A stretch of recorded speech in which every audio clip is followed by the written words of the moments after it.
한 주간 어떠셨어요? 여러분의 기도가 좀 바뀌셨습니까? 어떠셨습니까? 내 뜻대로 이루어 달라고 기도하는 것이 얼마나 위험한 일인지 우리 요셉의 삶에서 생각해 보게 됐죠. 나의 억울함이 풀어지고 나의 고난이 끊어지게 해달라고 기도하고 또 하나님께서 그대로 응답해 주신다면 나 자신은 억울함이 풀어지고 또 끝나서 이제 좋을지 모르겠지만 하나님 나라의 구원의 계획은 그렇게 끝나버릴 수도 있다는 것 우리가 생각해 보았습니다. 물론 하나님의 계획은, 하나님의 뜻은 우리가 어떻게 한다고 해서 또 원수가 어떻게 한다고 해서 망가지거나 막히거나 할 수는 없습니다. 그러나 그럴 수 있다는 거죠. 우리가 생각을 해보면 우리의 기도가 이루어지면 그렇게 된다는 말씀을 드리는 거예요. 우리는 창세기부터 이미 보았죠. 아담과 하와의 불순종, 또 가인의 불순종, 노아 시대 사람들의 불순종, 또 바벨탑을 짓던 사람들의 불순종, 심지어 부름받은 아브라함이나 이삭이나 야곱이나 또 유다까지도 하나님께서 약속하셨던 여자의 그 후손이 오는 길을 준비하시는 하나님의 말씀에, 하나님의 약속이 일어나지 못하도록 계속해서 잘못된 미혹에 넘어가고 잘못된 선택을 했지만 그런 선택들이 하나님의 구원의 역사를 막지는 못했다는 것입니다. 여전히 하나님은 그런 잘못된 선택들을 하는 사람들 사이에서도 구원의 역사를 이루어 가시고 심지어 그 잘못된 선택을 사용하시기까지 하는 것을 우리는 보았습니다. 그렇기에 우리는 하나님을 신뢰할 수 있습니까? 없습니까? 당연히 있죠. 우리가 꼭 잘하는 게 아니라 우리가 잘못된 선택을 한다 하더라도 하나님은 그 약속을 이루어 가시는 분이기 때문에 우리는 그 하나님을 신뢰할 수 있습니다. 그렇게 우리는 당연히 그 하나님을 신뢰하며 우리에게 주어진 삶을 살아가야 하죠. 하나님을 신뢰하고 믿을 수 있는 은혜가 여러분 한 분 한 분에게 있기를 축원합니다. 오늘은 성경 본문을 보기도 하겠지만 성경에 기록된 스토리를 쭉 봐나가는 것보다 요셉이라는 한 사람의 모습을 좀 생각해 보기 원합니다. 지난주 설교 제목이 요셉의 한계였어요. 요셉의 한계가 어디였는가? 결국 인간의 한계죠. 아무리 의로운 한 사람도 결국에는 한계가 있다는 것을 보았습니다. 근데 그 요셉이 이제 자신의 한계를 넘어서 온전한 믿음의 사람으로 변화되고 하나님께서 그를 그렇게 변화시키는 모습을 오늘은 좀 생각해 보려고 합니다. 창세기 41장 1절과 14절 두 절만 읽겠습니다. 창세기 41장 1절과 14절 먼저 1절 읽겠습니다. 만 2년 후에 바로가 꿈을 꾼즉 자기가 나일 강가에 서 있는데 자 14절 읽죠. 이에 바로가 사람을 보내어 요셉을 부르매 그들이 급히 그를 옥에서 내놓은지라 요셉이 곧 수염을 깎고 그의 옷을 갈아입고 바로에게 들어가니. 자, 요셉은 처음에 억울한 상황에서도 하나님을 신뢰했던 것 같아요. 그래서 묵묵히 자신의 상황을 받아들였었죠. 자신의 억울함을 한 번도 이야기한 적은 없습니다. 하지만 그런 요셉도 자신의 그 억울한 시간이 너무 오래 가다 보니 결국에는 순간적으로나마 사람을 의지하는 모습을 지난주에 보여주었습니다. 요셉은 술 맡은 관원장에게 자신의 억울함을 호소하면서 이곳에서 나갈 수 있게 해달라고 순간적으로 부탁을 했습니다. 술 맡은 관원장의 꿈 이야기를 듣기 이전까지는 요셉은 그런 부탁을 할 생각은 없었어요. 그 사람의 꿈 이야기를 듣고 이 사람이 3일 후에 나가서 복직된다는 사실을 생각하고 나서 그것을 알게 되자 그가 다시 고위 관리의 자리에 올라간다는 것을 알게 되자 그가 바로의 측근이라는 것을 알게 되자 순간적으로 마음에 이 사람에게 부탁하면 되겠구나 하는 생각이 들어서 그렇게 부탁을 한 거죠. 이처럼 하나님의 뜻과 하나님의 계획을 알지 못하면 우리는 자기 자신에게 일어나는 일을 하나님의 관점으로 보지 못하고 자신의 생각으로 판단하기가 쉽습니다. 그래서 제가 이것을 누누이 계속해서 강조드리는 것입니다. 우리의 삶을 우리의 관점에서 보지 말고 하나님의 관점으로 보는 훈련을 계속해서 하시라고. 우리 당장 눈앞에 일어나는 일을 내 생각으로 판단하지 말고 하나님께서 왜 이 일을 하고 계실까라는 관점으로 자꾸 보고 생각하셔야 우리가 하나님의 관점으로 이 모든 일을 믿으면서 해나갈 수 있습니다. 자, 요셉의 처음으로 우리가 돌아가서 다시 한번 생각해 보죠. 요셉은 17살 즈음에 꿈을 꿨죠. 하나님은 17살의 요셉에게 꿈을 보내주셨습니다. 꿈을 꾸게 하셨습니다. 요셉이 그 꿈의 의미를 알았을까요? 몰랐을까요? 그러니까 형들의 곡식단이 자신의 곡식단에 절을 하고 하늘의 해와 달과 별들이 자신에게 절하는 꿈을 꾼 요셉은 그 꿈의 의미를 알았을까요? 몰랐을까요? 몰랐을 것 같으세요? 자, 지난주 창세기 41장에서 술 맡은 관원과 떡 굽는 관원의 꿈을 이야기를 들었을 때 요셉은 바로 해석을 해줬죠. 그렇다면 요셉은 자신의 꿈도 해석할 수 있었을 것이라고 생각하는 것이 타당합니다. 그 꿈을 보고 이게 무슨 꿈일까 이렇게 하는 것이 아니라 꿈을 들었을 때 그 꿈의 해석이 하나님께 있다는 것을 요셉은 이미 알았기 때문에 그렇게 사람들에게 말했기 때문에 해석은 하나님께 있지 않습니까? 라고 술 맡은 관원장과 떡 맡은 관원장에게 말을 했다는 것은 요셉은 이미 꿈의 해석은 하나님께 있다는 것을 경험으로 알고 있다는 거예요. 그러면 자신이 꾼 꿈에 대한 해석을 자신이 알고 있었다는 거죠. 그래서 요셉은 형들은 물론 아버지와 어머니까지도 나에게 감사할 날이 올 것이고 곡식 때문에 형들이 나에게 와서 절을 할 날이 올 것이라는 것을 알았다는 거죠. 그것은 알았다는 겁니다. 그런데 그가 몰랐던 것이 있어요. 무엇일까요?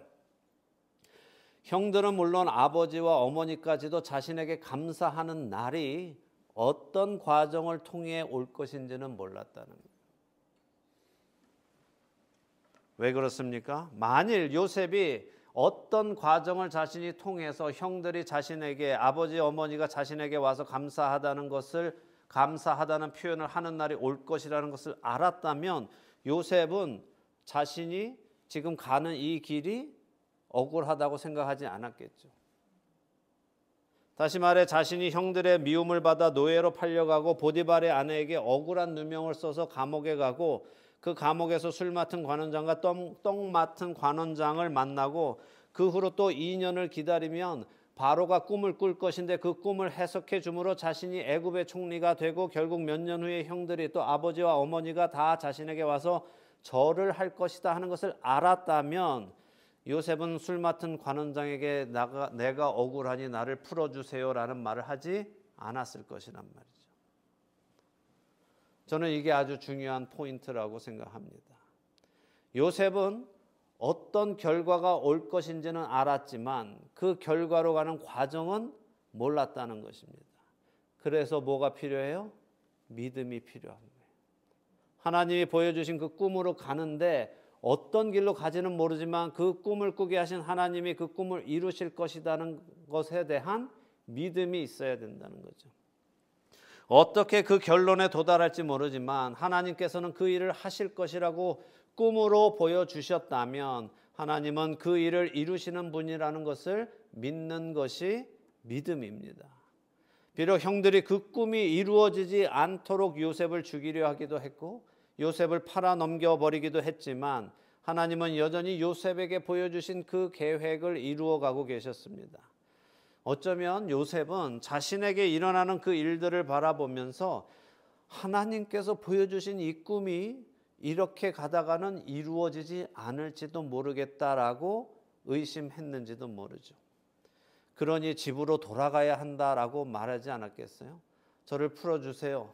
저는 억울합니다. 제가 집으로 돌아가야 하나님이 계획하신 그 꿈이 이루어집니다. 여기 이러고 있다가는 하나님의 그 계획이 이루어지지 않습니다라고 생각하지 않았겠느냐는 거죠.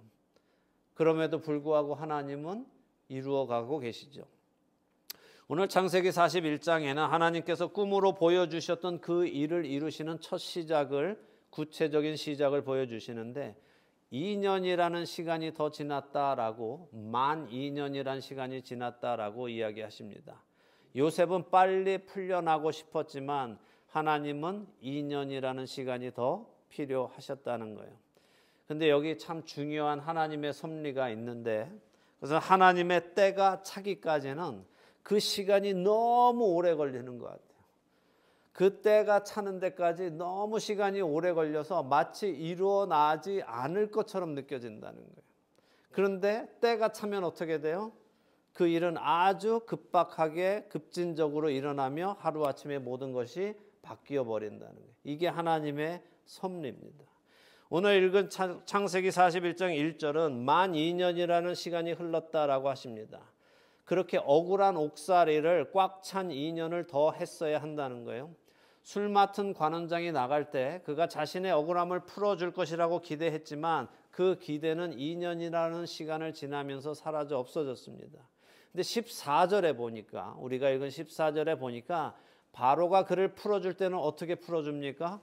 그들이 그를 급히 옥에서 내어놓았다라고 하죠. 여기서 급히라는 히브리어는 루츠라는 히브리어인데 달려가다, 돌진하다 그런 말이에요. 그러니까 바로의 명령에 바로의 부하들이 급히 달려가서 요셉을 옥에서 나오도록 풀어주었다 하는 거죠. 자, 지금까지 그렇게 오랜 시간 동안 아무 일도 일어날 것 같지 않고 마치 모든 것이 다 멈추어진 것처럼 적막하고 외롭고 쓸쓸하고 심지어 아무 소망도 없는 그런 낙심의 시간을 보내고 있는 요셉에게 하나님의 때가 무르익자 그 일은 아주 급진적으로 일어난다는 거예요. 저는 지금껏 신앙생활을 하면서 이 경험을 너무 많이 했어요. 마치 이루어지지 않을 것만 같은 오랜 시간을 기다리다 결국 내 믿음이 한계에 다다랐을 때, 포기하게 되었을 때, 정말 이제는 아무 일도 일어날 것 같지 않았던 바로 그때 하나님께서는 갑작스럽게 일을 시작하시면서 모든 것을 하루아침에 바꿔놓으시는 경험을 너무 많이 했습니다. 하나님께서는 불과 몇 시간 만에 일을 바꿔놓으시기도 하고 때로는 며칠 안에 모든 상황을 뒤바꿔 놓으시기도 하는 분이십니다. 저는 그것을 너무 많이 경험했기 때문에 그 하나님을 신뢰할 수 있습니다. 하나님은 우리의 슬픔을 기쁨으로, 우리의 눈물을 웃음으로, 우리의 한숨을 노래로 한 번에 바꾸어 버리시는 놀라우신 분이십니다. 또 신실하신 분입니다. 요셉도 지금 그것을 경험합니다. 그리고 이것을 통해 하나님께서 우리에게 말씀하시는 거예요. 하나님께서 우리에게 약속하신 것이, 하나님께서 우리에게 보여주신 그 비전이, 하나님의 그 계획이 지금은 아무리 일어날 것 같지 않아 보이는 상황이다 하더라도, 정말 이루어지지 않을 것 같아도 어느 순간 순식간에 반드시 일어난다는 것을 우리에게 믿으라고 알려주시는 것입니다. 그렇기에 우리는 믿음을 가지고 하나님을 신뢰해야 합니다. 우리에게는 구원이라는 약속이 주어졌어요. 그렇죠? 우리 모두에겐 구원의 약속이 주어졌죠.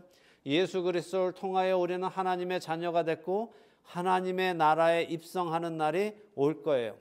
그런데 요셉과 마찬가지로 우리는 우리가 구원에 이르는 그 과정이 어떻게 될지는 몰라요. 하나님께서 우리에게 그 과정을 알려주지는 않으셨어요. 마지막 날에 너가 구원을 받을 거야 라는 약속은 우리에게 주셨지만 우리 각각의 사람들이 어떤 일을 통하여 어떤 일을 겪으며 그곳에 가게 될지는 말씀해 주지 않으셨단 말입니다.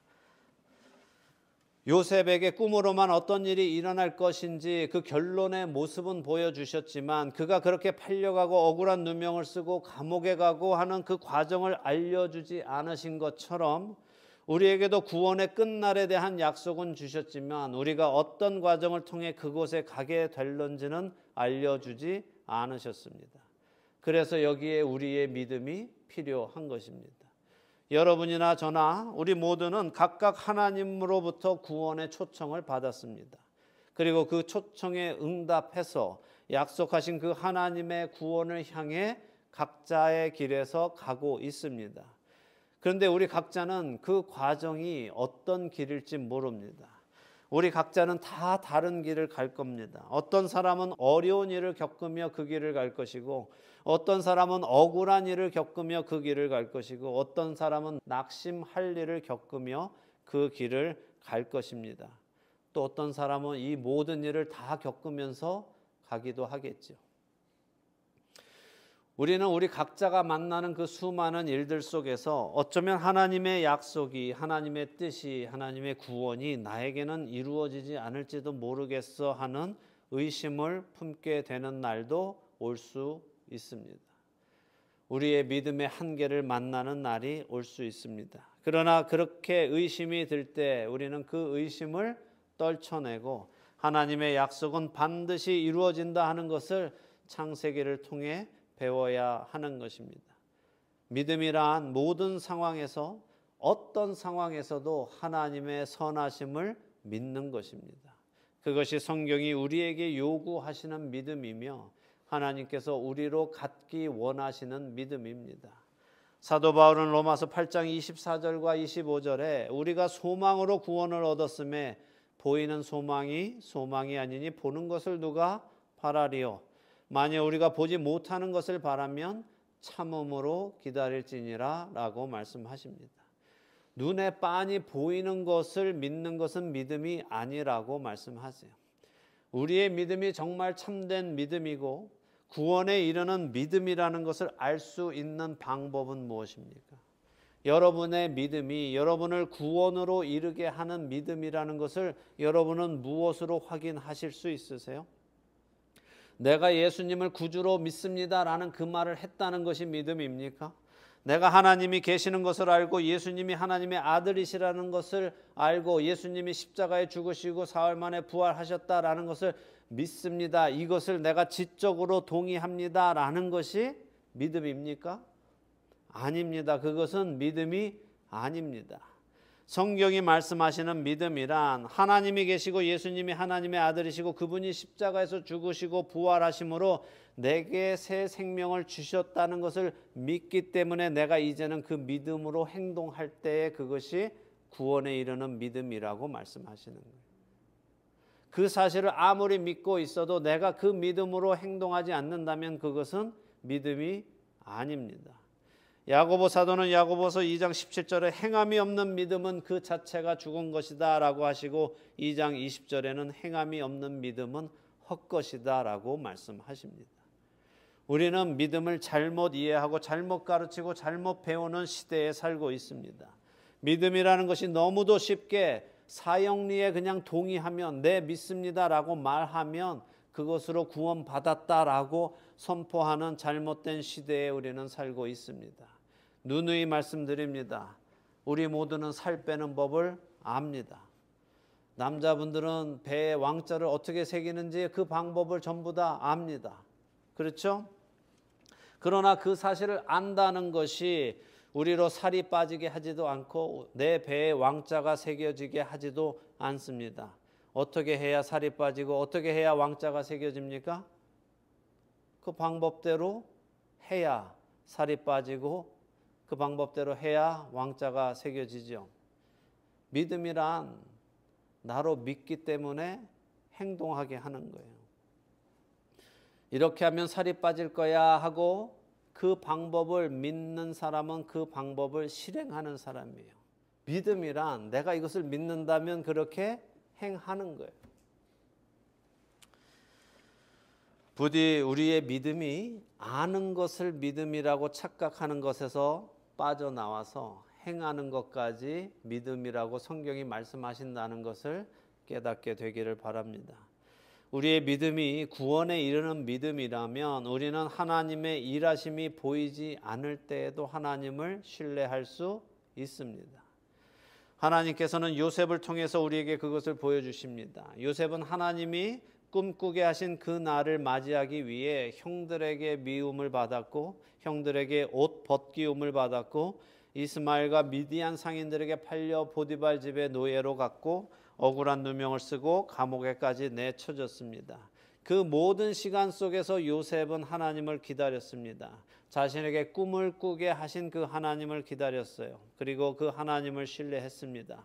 비록 술 맡은 관원장의 꿈 해석을 해줄 때 그가 잠시 흔들려서 술 맡은 관원장에게 자신을 의지하는 모습을 보여주었지만 그리고 사흘 뒤에 술 맡은 관원장이 복직되면 자신은 이제 곧 나갈 것이다 라고 기대를 했겠지만 그의 그 믿음은 사라졌다가 다시 회복이 됩니다.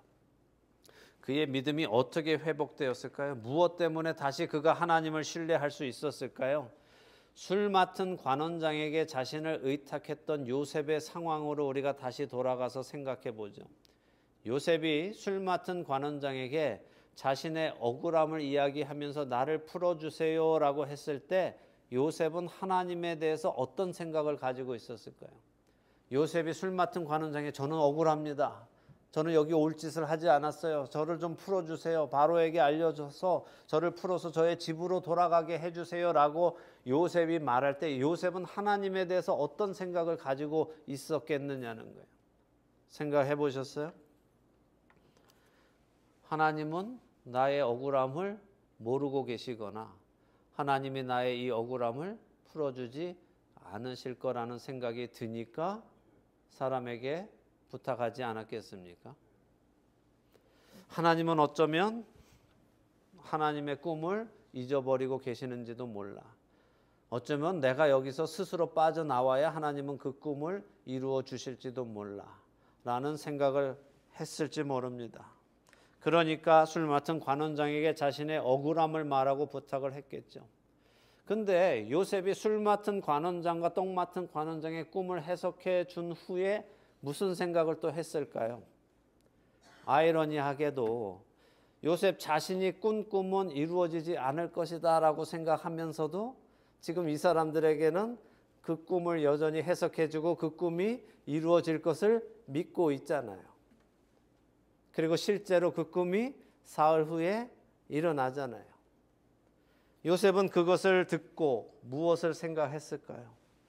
저는 요셉이 술 맡은 관원장과 똥 맡은 관원장의 꿈을 통해서 하나님이 여전히 살아계시고 여전히 그 꿈을 통해서 일하고 계시고 약속하신 일들을 행하고 계신다는 것을 다시 신뢰하게 되었을 것이라고 생각해요. 그렇지 않겠어요? 하나님의 음성을 듣지 못한 지가 오래되었는데 하나님의 임재를 경험하지 못한 것이 오랜 시간 지났는데 술 맡은 관원장과 똥 맡은 관원장의 꿈을 다시 해석해주며 해석은 하나님께 있다는 것을 다시 한번 자기 스스로 깨닫게 하신 것이 역시 하나님이시라고 저는 믿습니다. 그래서 요셉이 자신의 믿음을 다시 회복했을 것이라고 믿습니다.